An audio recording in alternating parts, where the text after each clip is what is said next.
한 절씩 교독하시면서 봉독하겠습니다. 바울이 밀레도에서 사람을 에베소로 보내어 교회 장로들을 청하니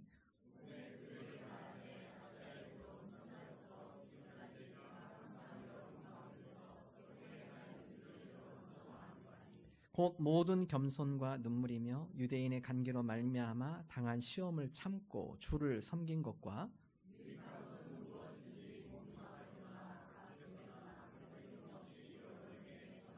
함께 읽습니다. 유대인과 헬라인들에게 하나님께 대한 회개와 우리 주 예수 그리스도께 대한 믿음을 증언한 것이라. 아멘. 오늘 말씀은 사도 바울의 에베소의 고별 설교의 말씀입니다. 사도 바울이 에베소에서 3년간 사역을 하죠. 그리고 에베소를 떠나며 그 교회 리더십들을 부릅니다. 그리고 부탁을 하죠. 내가 여러분들에게 어떻게 섬겼는지 여러분 잘 아시죠? 여러분들이 그렇게 섬겨주셔야 합니다. 사도 바울이 에베소 교회를 섬길 때 자기 시간을 다 드렸습니다. 특별히 시에스타 관습, 오전 11시부터 오후 4시까지는 중동은 다 쉬는 시간입니다. 그 시간을 헌신하고 피곤하고 쉬고 싶지만 그 시간에 하나님의 말씀을 전하며 함께 3년간 훈련하는 가운데 예수님의 제자들이 탄생이 되죠. 제자가 된다는 것은 절제하는 사람이 되는 겁니다. 내가 하고 싶지만 하지 않는 것, 그것이 하나님의 뜻이 아니면 멈추는 것. 또한 제자가 된다는 것은 다른 사람이 하기 싫은 것을 하는 겁니다. 다른 사람 쉬고 싶고 지저분하고 어려운 일 다 피하려고 해요. 그러나 제자가 된다는 것은 누군가가 그 일을 해야 할 때 제가 하겠습니다. 다른 사람 싫지만 그러나 제가 그곳에 헌신하겠습니다. 이것이 바로 제자의 삶입니다. 사도 바울은 오늘 에베소에서 본인이 어떤 심정을 가지고 어떤 모습으로 사역했는지 두 가지를 함께 이야기를 하고 있습니다. 첫 번째 오늘 말씀은 에베소 교회의 리더십도 그리고 성도들에게 겸손의 신앙을 가져야 합니다라고 얘기하죠. 자, 20장 19절의 말씀 함께 한 목소리 읽습니다. 곧 모든 겸손과 눈물이며 유대인의 관계로 말미암아 당한 시험을 참고 주를 섬긴 것과. 첫 번째 리더십들에게 내가 여러분에게 모든 겸손으로 섬긴 것 기억하십시오. 그리고 여러분들도 온 교회 성도들에게 겸손으로 다가가야 합니다. 우리가 성도를 사랑한다는 것은 이 겸손을 함께 훈련하고 겸손의 모습으로 우리 인격이 변화되어지는 과정입니다. 겸손이라는 것은 남을 존중하고 자기를 내세우지 않는 자세입니다. 다른 사람의 의견에 귀를 기울이고 다른 사람을 배려해주고 그의 의견에 우리가 함께 공감해주는 그것이 바로 겸손의 모습이죠. 눈물은 희생과 사랑의 표현입니다. 사도 바울이 가는 곳곳마다 사역 가운데 겸손의 모습을 가졌습니다. 당시 사도 바울은 상당한 엘리트였어요. 가장 좋은 가문입니다. 가말레알 문화에서 가장 좋은 교육을 받은 훌륭한 엘리트입니다. 그는 또한 로마 시민권자였어요. 그 당시에 몇 명 되지 않는 그 동네에 그가 살고 있는 도시에 몇 명 갖고 있지 않는 로마의 시민권을 갖고 있는 태생으로부터 상당히 가문적으로도 탁월한 사람이었습니다. 그러나 그가 예수 그리스도를 만나기 전에는 이것이 자랑거리였어요. 로마 시민권, 가말레알 문화, 율법의 대가 자랑거리였죠. 그러나 예수 그리스도를 만나고 난 뒤에 이 모든 것들이 세상의 자랑거리인 이 모든 것들이 배설물로 여겨집니다. 이것이 중요한 것이 아니구나. 내가 정말 교만하게 살았구나. 예수 그리스도를 만나고 난 뒤에 자기가 얼마나 교만했는지 깨닫게 되죠. 그리고 겸손의 모습을 갖게 되어집니다. 그가 사역하면서 자기의 자랑거리를 내세우지 않아요. 그리고 자기를 통해 많은 사람이 하나님 앞에 다가갈 수 있도록 하나님의 영광이 드러나도록 자기를 지극히 낮추는 것. 바로 그러한 겸손의 사역을 감당을 했습니다. 사도 바울이 1차 선교 여행 때 루스다를 방문했을 때 루스다 도시에 걷기 힘든 사람, 발을 쓰지 못하는 한 사람을 보게 됩니다. 그를 주목하여 보니까 구원받을 만한 믿음이 있어요. 바울이 큰 소리를 외칩니다. 일어나 걸어라. 그 사람이 벌떡 일어납니다. 주변에 있는 사람이 처음 보는 광경이에요. 야, 이 사람들은 사람의 형상을 입고 온 신들이다. 이 소문이 퍼지자 그 가운데 제우스 신전을 섬겼던 사제들이 꽃을 들고 옵니다. 그래서 바나바와 바울 앞에 꽃을 갖다 놓고 그들을 섬기려고 마치 우상을 섬기려고 그들에게 절을 하려고 하고 제사를 드리려고 하죠. 그 가운데 사도 바울이 보인 행동이 있어요. 옷을 찢습니다. 그리고 그들 무리에 뛰어들어가서 여러분 이 짓 하지 마십시오. 제가 여러분에게 이 짓 하지 말라고 이런 일 하지 말라고 여러분에게 오늘 이 도시 가운데 복음을 전하는 것입니다. 다음같이 얘기하죠. 사도행전 14장 15절 함께 한 목소리 읽습니다. 이르되 여러분이여 어찌하여 이러한 일을 하느냐 우리도 여러분과 같은 성정을 가진 사람이라 여러분에게 복음을 전하는 것은 이런 헛된 일을 버리고 천지와 바다와 그 가운데 만물을 지으시고 살아계신 하나님께로 돌아오게 함이라. 오늘 제가 여러분에게 전하는 것은 제가 여러분을 하나님께 인도하기 위한 그런 도구로 쓰임받기 위해서 왔습니다. 저희들 신 아니에요. 저희를 경배하지 마십시오. 저희를 우상 삼지 마십시오. 온 피조 만물 창조하시고 다스리시는 하나님 앞에 경배하십시오. 사도 바울이 지극히 겸손한 자세로 자기를 내세우지 않아요. 그 가운데 자기가 영광을 누리지 않아요. 그 가운데 이 모든 역사를 하시는 분이 바로 하나님이시고 그들이 하나님 앞에 시선을 고정하도록 그들의 마음이 하나님 앞에 나아가도록 겸손히 안내해주며 사역을 한 것을 성경 기록을 하고 있습니다. 예수님께서 겸손의 모습을 보여주셨죠. 예수님께서 세베대의 아들 제자들과 함께 갈 때 세베대의 두 아들이 예수님께 와서 다음과 같은 제안을 해요. 주의 영광 그 나라가 임할 때 우리를 기억해 주십시오. 그래서 우리 야고보와 요한이 한 명은 오른쪽 한 명은 왼쪽, 그래서 우리가 그 자리에 위치할 수 있도록 우리에게 특권을 주십시오. 나중에 제자들이 이 얘기를 알았어요. 제자들이 그 가운데 다툼이 일어납니다. 어떻게 감히 그럴 수가 있어 너희들이.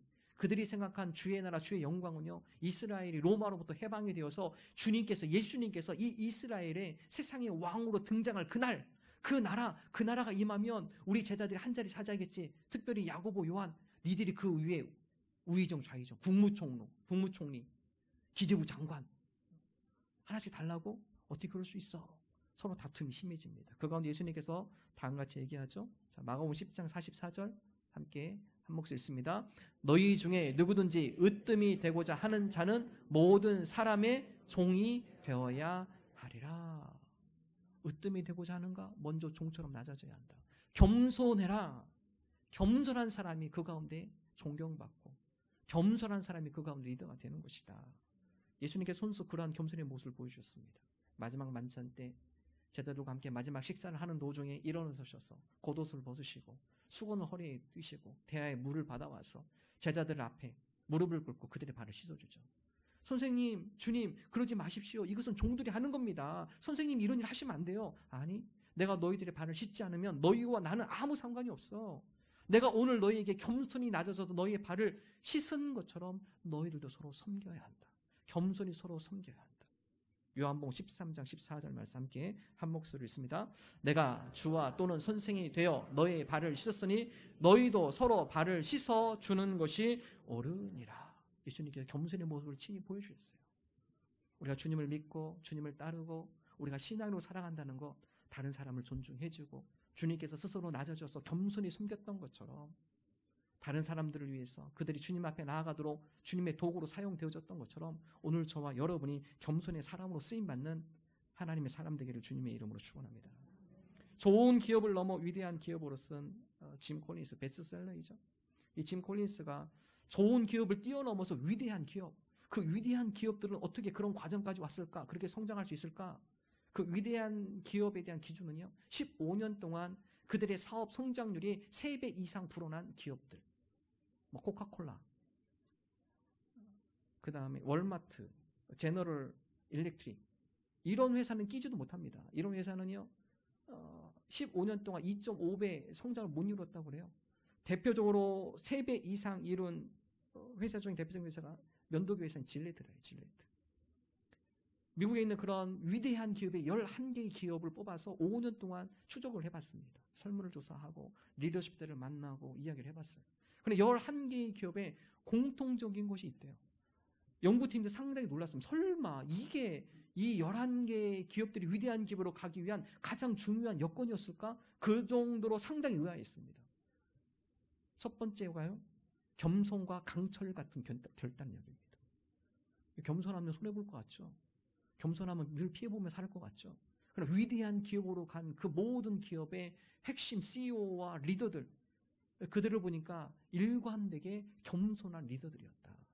회사들의 사원들의 의견을 잘 들어주고 그들에게 스스로 낮춘 모습으로 다가가고. 여러분, 사람은요 교만한 사람 싫어해요. 겸손한 사람과 가까이 하고 싶고, 겸손한 사람을 위해서 도와주고 싶고, 겸손한 사람을 존중하고, 겸손의 모습을 갖고 있을 때 사람들이 붙기 시작합니다. 이미 성경의 원리이죠.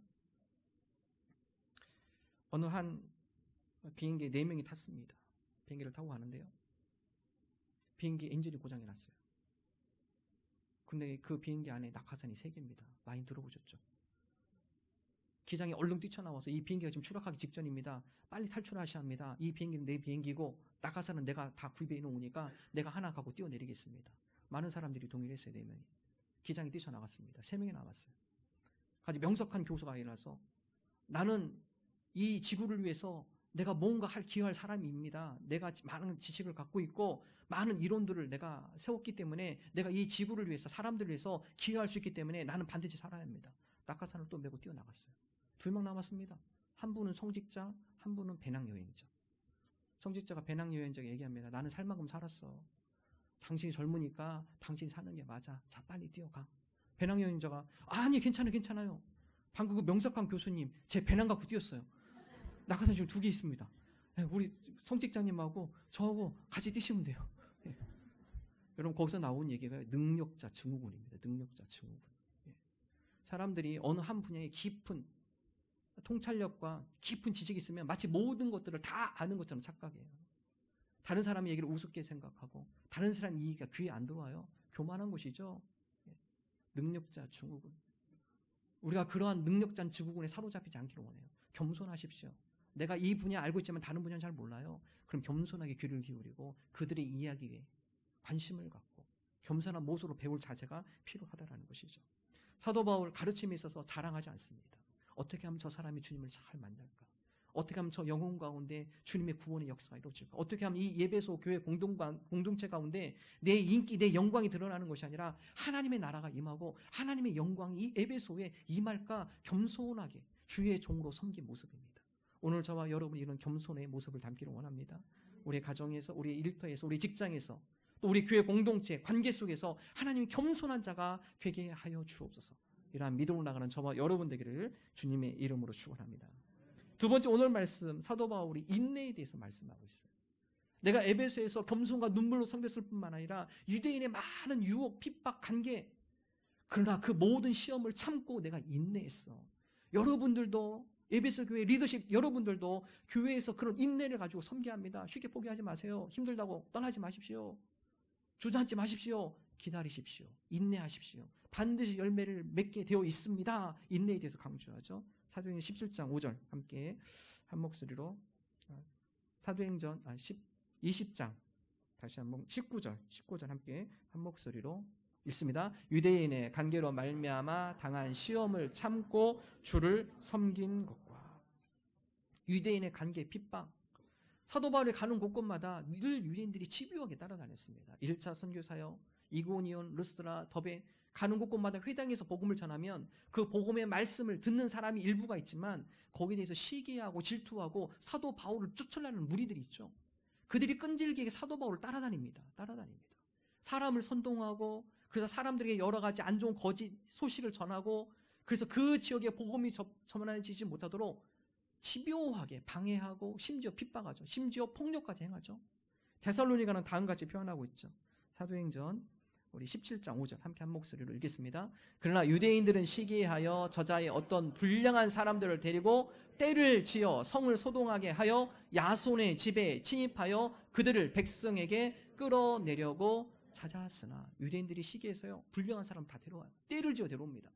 성을 소동하게 일부러 만들어요. 그리고 사도 바울과 동역자들이 함께 거하고 있던 야손의 집을 침입하여서 폭력을 행합니다. 빨리 그 사람 내놔.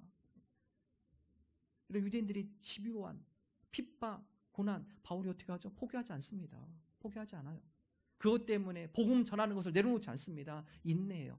내가 여러 가지 유대인의 관계와 핍박과 위협, 어려움이 있었지만 그럼에도 불구하고 하나님의 복음 이 사명을 위해서 내가 전력 질주 달려갑니다. 바울의 고백입니다.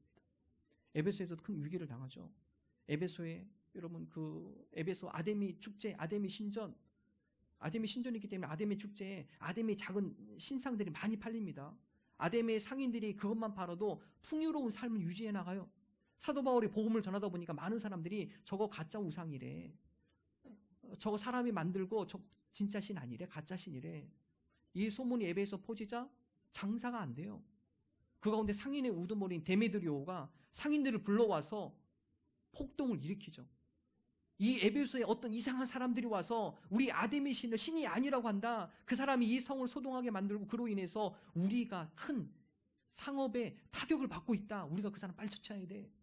상인들이 불러와서 길거리에 전도하는 바울의 동역자들을 불러다가 잡아다가 연극장으로 대공연장으로 끌고 갑니다. 수많은 사람들이 모여서 아데미시는 위대하다, 아데미시는 위대하다. 그런데 바울이 자기 동역자들이 끌려갔다는 얘기를 듣고 그 대공연장으로 달려가는데 제자들이 말려요. 바울 선생님 지금 안 됩니다. 사람들이 흥분해 있어요. 무슨 일이 벌어질지 몰라요. 그러니까 좀 참고 기다리십시오. 흥분이 가라앉힐 때까지 좀 기다리셔야 합니다. 선생님 기다리십시오. 나중에 서기관이 와서 그 폭동을 진압하죠. 안정을 찾게 하고 다 해산시킵니다. 여러분 죽음의 위기까지 갔어요. 바울과 동역자들이 포기하지 않아요. 그럼에도 불구하고 하나님, 우리가 하나님의 도를 이 에베소 온갖 우상으로 찌들어 있고 여러 가지 타락과 쾌락으로 찌들어 있는 이 도시 가운데 정말 필요한 것이 하나님의 나라와 하나님의 복음임을 믿고 우리가 인내하며 지속적으로 전도합니다. 결국 에베소 교회를 통하여서 소아시아의 7교회가 탄생하게 되는 아름다운 열매를 맛보게 되어졌다는 것입니다. 여러분 바울의 삶만 그럴까요? 우리 삶도 마찬가지예요. 고난은 어떤 특정한 사람만 온 것이 아닙니다. 우리 삶의 한 부분이에요. 왜 나만 저는 힘든 일을 겪을까? 그렇지 않습니다. 모든 사람들이 고난을 겪고 있습니다. 그러므로 고난을 받아들이고 그 고난 가운데 인내하며 하나님께서 그 고난을 통해 주시는 열매를 기다리는 자, 열매를 맛보는 자, 하나님께서 바로 그걸 원하시죠. 우리가 때로는 힘들고 어려운 일이 있을 수 있습니다. 하나님 그러나 그럼에도 불구하고 우리가 인내합니다. 인내의 아름다운 열매, 인내를 통해 우리를 연단하고 훈련시키시는 하나님의 아름다운 성품으로 하나님의 사람으로 변화되어지는 그런 아름다운 열매를 맺게 하여 주옵소서. 구약의 사울 왕과 다윗이 대조적으로 그것을 잘 보여주죠. 사울 왕, 블레셋 군사가 쳐들어왔을 때 인내하지 못합니다. 안절부절하며 불순종의 모습으로 일관합니다. 자기 멋대로 제사를 드리고 무당을 찾아가 그 불안한 마음을 안정시키러 가죠. 고난과 시련의 과정이 인내하지 못하고 사울 왕 그냥 무너져 버립니다. 하나님께서 사울 왕을 버리죠. 바울은 대조적입니다. 사도 바울이 사울 왕이 쫓기며 죽음의 위기를 당하죠. 그런 가운데 사울 왕을 제거할 수 있는 절호의 찬스 2번 있었습니다. 다윗이 사울 왕을 치지 않아요. 다윗이 당하지 고백하죠. 어떻게 하나님께서 기름 부은 종을 내 육신의 복수심으로 내가 어떻게 그에게 대적할 수 있을까? 하나님의 기름 부은 종을 내가 함부로 할 수 없다. 분명 하나님의 섭리가 있을 거다. 다윗이 40년간 다윗이 그 가운데 사울 왕을 자기 육신의 복수심으로 처리하지 않고 하나님의 섭리를 기다려요. 그 가운데 하나님께서 다윗의 광야 생활을 통해 다윗과 함께 통치할 리더들을 세워주죠. 그리고 그 과정을 통해 다윗이 더 성숙한 왕으로 성장되는 그런 과정을 그가 겪게 되어집니다. 결국 그 과정을 통해 인내하며 하나님의 사람이 되었고 이스라엘 왕의 역대 가장 훌륭한 왕으로 세움받을 수 있었습니다. 오늘 저와 여러분이 인내 가운데 훈련받기를 원합니다. 하나님 중도 포기하지 않게 하시고 힘들다고 어렵다고 주저앉지 않게 하시고 하나님의 섭리를 믿으며 이 어려운 고난도 이 또한 지나가리라 믿으며 이러한 고난 가운데서도 우리가 훈련되어지고 연단되어지고 하나님의 사람으로 변화되어지는 우리 인생 궤도의 수종의 시간들이 되게 하여 주옵소서. 지난 주간 운전하다 보니까 라디오에서 재미있는 상담 편지를 방송하는 것을 들었습니다. 젊은이 여인의 커플에 대한 이야기입니다. 한 여학생이 미국 뉴욕으로 교환학생에 갔습니다. 그곳에 같이 공부하면서 한인 2세 대학원에 다니는 같은 대학교에 다니는 한 남자친구를 만납니다. 1년간 같이 대학교에 있을 때는 즐거웠어요. 근데 문제는 1년이 마치고 다시 교환학생이기 때문에 한국으로 돌아와야죠. 고민이 많이 됐습니다. 야, 한국으로 돌아오면 제대로 연애를 할까? 지금 워낙 인터넷이 잘 돼 있고 네트워크가 잘 돼 있기 때문에 우리가 먼 거리지만 장거리 연애를 하자 합의를 하고 서로 헤어졌어요. 장거리여서 여러 제약이 있죠. 시차도 틀리죠. 힘들죠. 그런 가운데 이 커플이 1년에 딱 2번 만난대요. 생일 때 여자친구의 생일이 11월인데 그때는 뉴욕에 있는 남자친구가 비행기를 타고 한국에 오고 남자친구의 생일이 4월인데 그때는 여자친구가 휴가를 내서 대학원생이지만 남자친구가 대학원생이지만 미국 뉴욕에 가서 또 만나고 1년에 이렇게 2번을 만난대요. 그렇게 해서 한 3년이 지났답니다. 지났는데 갑자기 남자친구한테 전화가 왔어요. 이번에 유럽 여행이 우리 대학원생들 친구들끼리 가게 됐어. 유럽 여행 좀 갔다 올게. 여자친구가 쿨하게 얘기했다. 갔다 오라고. 즐겁게 재밌게 놀다 오라고. 유럽 여행을 잘 갔다 왔어요. 그리고 이제 11월쯤 됐는데 여자친구의 생일 2주 전에 전화가 왔어요. 자기 미안한데 내 돈이 떨어졌어. 그래서 내가 한국에 못 올 것 같아. 여자친구가 화가 버럭 났습니다. 그럼 유럽 여행 가지 말았어야지. 유럽 여행이 중요해, 내가 중요해. 화가 버럭 났어요. 이해는 돼요. 대학원생과 돈이 없죠. 그러니까 못 오는 것도 비행기 값이 없다. 이거 이해가 돼요. 근데 많이 서운한 거예요. 그렇게 막 서운함을 표현하니까 이 남자친구가 한마디 더 했어요. 그게 이 여자친구의 뚜껑이 열리게 만든 겁니다. 정말 미안해. 그러면 자기도 4월달에 오지 마. 그리고 친구들하고 여행 가. 이 얘기를 듣고 여자친구가 뚜껑이 열렸습니다. 그럼 도대체 어떻게 하라는 건가? 헤어지자는 건가? 그래서 이 여인이, 남자의 마음이 도대체 어디에 있는가? 세 가지 보기를 주더라고요. 여러분, 이 세 가지 보기 중에 어떤 마음일까요? 여러분 판단해 주세요. 1번, 정말 남자친구가 미안해서 여친에게 한 말이다. 자기 스스로 받는 벌이라고 생각하면서 한 말이다.